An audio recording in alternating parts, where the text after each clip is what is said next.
Do you have an open mind? Can you suspend judgment for a moment? Most people can't. But what if your job depends on it? What if the freedom to hug people depends on it? What if your life depends on it? Here's a new theory. First, consider that we live in a world where everything is toxic. The soil, the water, the air, our food, even our medicines are toxic. Even stress can be toxic. Now imagine that all these toxins are poisonous to us on a cellular level. Imagine that our cells have a defense and respond to the situation. Poisoned genetic material, either RNA or DNA, is packaged up and sent out of the cell in tiny balls of protein. Let's call these balls of genetic material exosomes.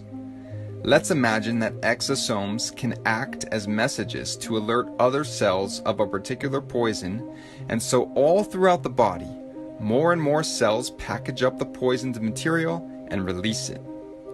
Also, at certain times of the year due to temperature cycles, humans tend to purge a high number of these poisoned genetic materials out of the body, resulting in symptoms of illness.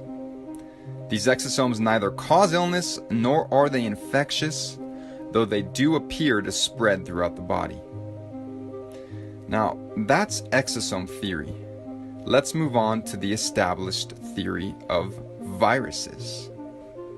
Viruses are generally regarded as not alive. They have no cellular structure and do not reproduce on their own, though we do have trillions of them inside our bodies. They are tiny bits of genetic material, either RNA or DNA, packaged in tiny protein balls that appear to exit and enter cells. Sound familiar? We believe that some of these entities are infectious and pathogenic, transmitting amongst humans and reproducing inside our bodies, causing illness and death. So let's look at the situation for this coronavirus and compare what is happening to these two theories. Let's first consider the origin story of the coronavirus. A group of people had a respiratory illness unresolved by antibiotics, so medical officials began looking, of course, for a virus. What they eventually found under the electron microscope were small protein balls being excreted by the cell. Okay, first comparison. This would make sense in both exosome theory and virus theory.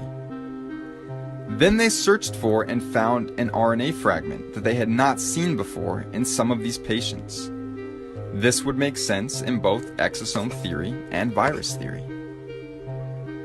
Now, they did not prove that they could infect somebody or an animal with a purified form of this so-called virus.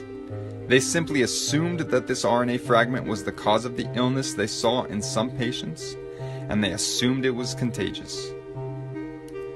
So do you know how the tests work? It's not a binary test, like a pregnancy test.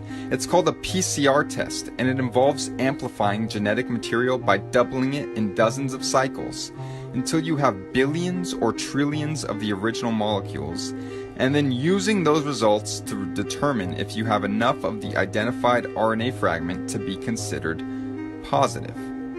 Here's the thing. At a certain point of amplification, every single person would test positive. They use an arbitrary cutoff point where they stop doubling the material. That cutoff point is different amongst different tests for COVID-19. In fact, there were 10 different cutoff points amongst 33 tests approved by the FDA. Seems a little strange, right?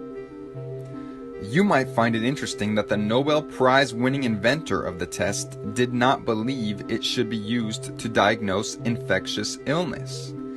And perhaps you've heard about some of the problems with the test, such as the high rate of false positives. But in any case, let's say that after 37 times of doubling a specific genetic material they found in your body, they determine that you have enough of the RNA they are looking for to be considered positive. This could make sense in both exosome theory and virus theory. But clearly there are clusters of people getting ill. Look at New York City. It must be a virus. However, if you are being poisoned by something in your environment, it's likely people near you are too. And if we commonly purge these poisons during specific times of the year, many people may have symptoms of illness all at once. This fits either theory. Now, here's where things get interesting. Let's go to the Diamond Princess cruise ship situation. Did you know that people who were bunked together for days had conflicting positive and negative tests?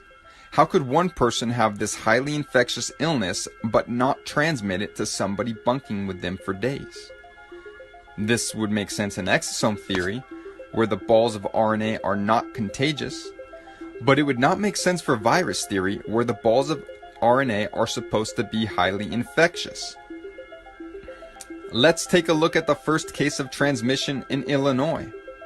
A woman traveled to Wuhan, came back, and both she and her chronically ill husband ended up testing positive.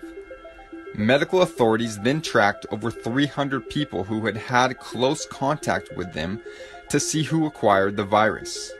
And guess what? 0 positives. This again would make sense in exosome theory, since exosomes are not contagious. But it would not make sense for virus theory, where this is supposed to be an infectious virus.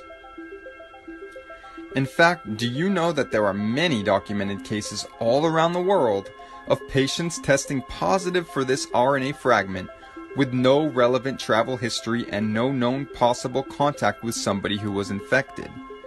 These were people in the middle of nowhere, early on in this whole crisis, who suddenly were testing positive. This would make sense, again, in exosome theory, where the RNA is being produced as an immune response within our cells. But it would not make sense for virus theory, where you are supposed to have had contact with somebody with the virus. What about the high levels of people testing positive who don't get sick? In fact, 80% of people testing positive are either asymptomatic or have slight cold symptoms. Why? This would make sense in exosome theory, since the RNA fragments are not the cause of the illness. But it would not make sense for virus theory, where this virus is supposed to cause the illness. Things get even stranger. Did you know that some people go from testing positive to testing negative to testing positive again in a matter of days? And that would make sense for exosome theory, where perhaps the cells are simply releasing more or less of these exosomes depending on certain conditions. But it doesn't make sense in virus theory, where you are supposedly infected until you have rid yourself of the virus. So which of these theories seems more likely to you? What if you heard that there are virologists who believe that viruses are actually exosomes? What if I told you that doctors and other scientific experts also believe this? Ultimately, regardless of which theory you believe in at this point, the established infectious virus theory or the emerging theory of exosomes, how confident are you in the PCR test? Are you really interested in having your life hinge on the results you get from this potentially meaningless test? Do you want your loved ones tested? Do you want to be tested? Or shall we perhaps refuse the test?